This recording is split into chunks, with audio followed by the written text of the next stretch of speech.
Al-ashiru, adabu ya 10, ilbas aljamila min athiyabi, vaa nguo nzuri, wa afdaluha al-abyad, na iliyo bora ni nyeupe.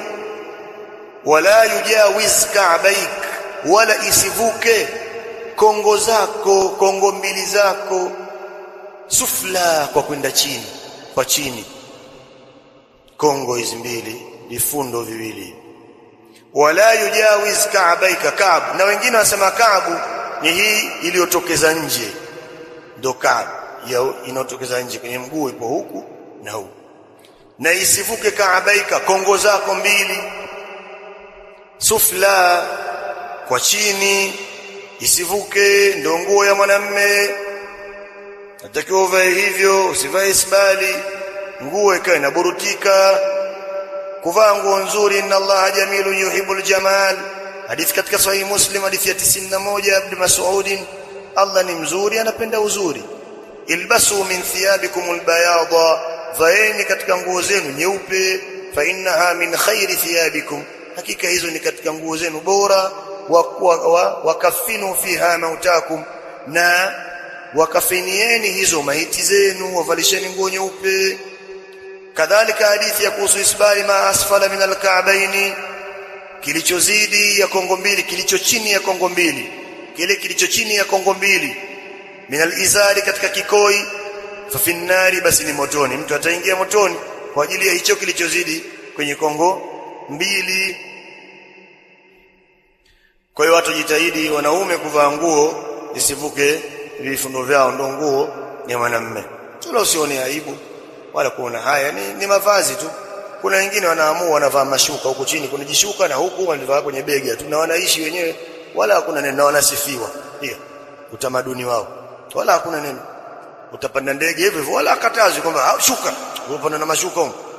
Kwa hiyo nawe vaa, ni nguo tu, vaa, na wewe umvaa kwa ajili ya thawabu. Javaa kwa ajili ya dini, wewe usipate taabu kwa hiyo, wala hakuna neno. Watu wanatembea, mtu ana ndevu zake na kanzu yake, mtu mwema, wala hana shaka. Waliojificha hivyo au makhawariji walikuwa wajificha. Mtu wala afanyi kazi gereji, anajitia magrisi asikamatwe, na amesema mwenye maneno ya ovyo ovyo. Lakini watu wameishi mpaka wazee wetu majumbani, jamani, basi nyoeni, basi hizo kanzu, matatizo ambaye hapana. Serikali na watu wake na wajua, kwa sababu hii nguo hata bungeni unatakiwa uvae kanzu na koti, wakiwa sema vaa na koti na kofia. Wamesema kitu kizuri kabisa, kwa sababu ukamilifu wa mavazi. Mtu anavaa hivyo, mavazi ya kiungwana na ya watu wa kheri, wakivaa hivyo katika miji. Kwa hiyo lipo ni vazi linafahamika. Sasa kama mtu wa kanzu akamati hivyo, wao wana kanzu zao za kukamata. Na hata hizi ndevu pia, hizi ndevu ziko aina mbalimbali. Kuna za dini na kuna ndevu za kutaka kukomboa nchi. Hata Mandela alifuga ndevu hizo kwa ajili ya kutaka ukombozi. Zipo, kuna ndevu hizo ziko. Wao serikali pia wanazijua. Lakini wewe fuga kwa ajili ya dini yako, lakini umechonga huku, kuna T, kuna O, wewe una dini kweli? Hiyo dini ya vipi? Lakini ndevu za dini, mtu anaonekana bashasha yake namna alivyo, mtu wa dini. Na ni kitu kikubwa. Sheikh Ibn Uthaymeen rahimahullah alipopata maradhi, akaambiwa kuna dawa ukifanyiwa nywele zako zote mwili mzima zitaondoka. Akashika ndevu, na hizi pia, akaambia na hizo pia. Akaambia niacheni nife nazo, naona haya kwenda kukutana na Mola wangu hali ya kuwa sina ndevu. Amekufa hivyo. Ni kitu kikubwa. Manabii walikuwa nazo.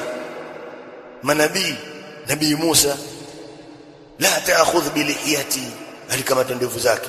Nabii Musa alikuwa nazo, na Mtume sallallahu alaihi wasallam, masahaba wakijulikana kwa hivyo. Kwa hiyo weka na Uislamu wako, madhali una shari na mtu, taratibu na kanuni za nchi za kadha, weka. Ukipata bugudha katika dini yako utapata thawabu. Ukibugudhika katika dini yako utapata thawabu katika hiyo. Kwa hiyo kuvaa nguo kiasi cha kufika kwenye kongo kwa mwanamume ndio jambo la sawa sawa, na hayo ndio maelekezo ya Mtume sallallahu alaihi wasallam.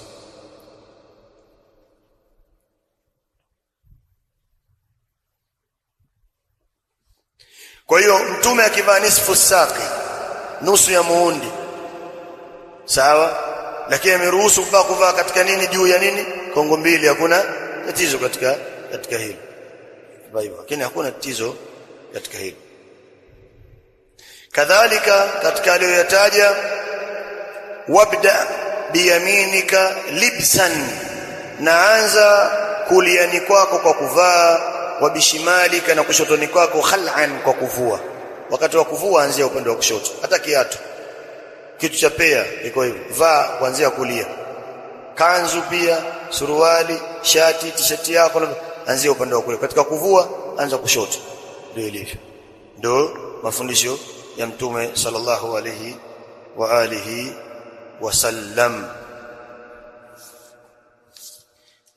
Mpaka hapo itakuwa imekamilika tamma matnu al-adabi al-ashara bihamdillah. Kwa hiyo itakuwa imekamilika hapo. Kwa hiyo tumetaja kwa ufupi, lakini ni mambo yanafahamika, ni vile kuhimizana na kuelezea masuala ya kisheria namna yalivyo. Insha Allah mambo mengine tutazungumza wakati mwingine. Nasallallahu an yuwaffiqana wa yuwaffiq jami'a al-muslimina ala ma yuhibbu wa yarda, wa nasallallahu an yu'allimana ma yanfa'una wa an yazidana ilman.